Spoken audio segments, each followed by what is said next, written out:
Bonjour à tous, j'espère que vous allez bien. Dans cette courte vidéo, on va parler de la succion du sol et le potentiel hydrique. Le potentiel hydrique, Psi-water, égale moins la succion. Donc la succion est la pression qui représente la force d'attraction exercée sur le sol. On va voir. Tout d'abord, qu'est-ce que la succion? La succion est l'action d'aspirer un liquide, c'est-à-dire l'aspiration de l'eau par le sol. Comme vous voyez ici dans cette image, ça c'est une petite fille qui est en train d'aspirer le jus d'orange. Donc ça, c'est ce qu'on appelle la succion. D'ailleurs, la succion, en fait, correspond à la pression qui représente la force d'attraction exercée par le sol.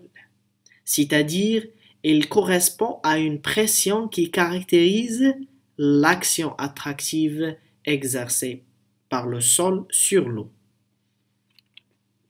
Voyons ce schéma qui nous montre la tension de la succion du sol saturé, humide et le sol sec. Comme vous voyez ici, que le sol saturé, il n'aspire plus d'eau. Pourquoi? Tout simplement parce que les vides qui constituent le squelette du sol sont remplis d'eau, c'est-à-dire sont saturés par l'eau. Par contre, ici, le sol sec, il aspire une quantité très importante d'eau. On va voir maintenant le mouvement d'eau. En fait, le mouvement d'eau s'effectue du système plus hydraté vers le système moins hydraté. Donc, le mouvement s'effectue du système plus hydraté vers le système moins hydraté. C'est-à-dire que l'eau va du potentiel le plus haut vers le potentiel le plus bas.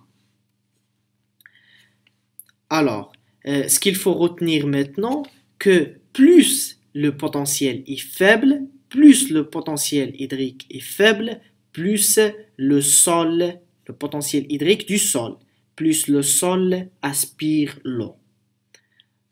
Donc, c'est ce qu'on appelle la succion. Donc, la succion, donc le potentiel hydrique égale moins la succion.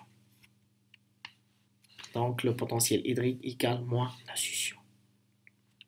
On va voir maintenant la dépendance du sol, de la succion plutôt. Donc, la succion du sol dépend de la texture, c'est-à-dire, elle dépend de la texture. Qu'est-ce que ça veut dire la texture? La texture, elle désigne l'assemblage, le mode d'assemblage du sol. Est-ce que le sol est constitué, est-ce que le sol il est argileux, ou bien limoneux, ou bien sableux, ou bien limono-sableux? Ça, c'est ce qu'on appelle la texture.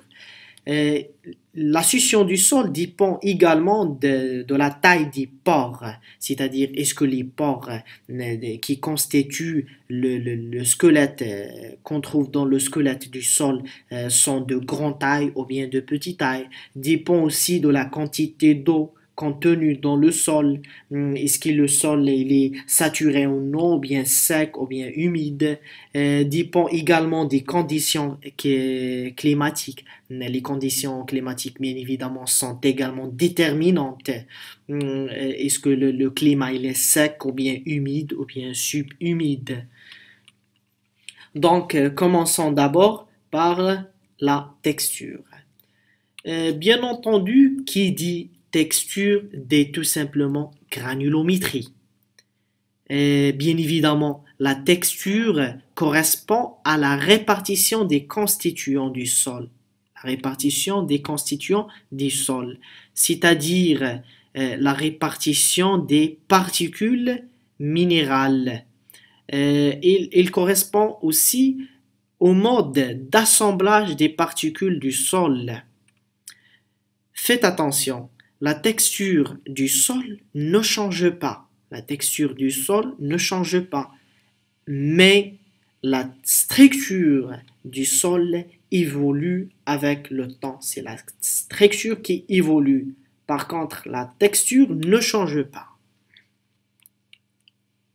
Maintenant, on va passer à la relation qui existe entre la succion du sol et la taille des pores. Commençons d'abord par la taille des pores. 4000 micromètres. Il correspond à la galerie de verre. C'est un diamètre qui est très grand. Voici la galerie de verre. Donc ici, la tension de succion, il est très faible. Donc la succion ici, il est très faible. La taille de 300. Diamètre, c'est le diamètre d'une racine de blé. Il correspond au diamètre de la racine d'une racine de blé. Entre 30 micromètres et 60 micromètres, la tension elle a augmenté de 0,75 hectopascal à 50 hectopascal jusqu'à 100 hectopascal. Donc on parle de la tension de succion. Mais la taille de 0,2, elle correspond à une tension qui est de succion qui est de 15 000 jusqu'à 16 000 hectopascal. Donc on parle de point de flétrissement. Donc cette taille des pores ou bien dans cette tension de succion, les végétaux sont incapables de survivre ou bien d'absorber l'eau. Donc ici, la tension de succion, elle est très grande. Donc la relation qui existe entre la tension de la succion et la taille des pores, c'est lorsque la taille des pores diminue, la tension de succion augmente jusqu'à le point de flétrissement.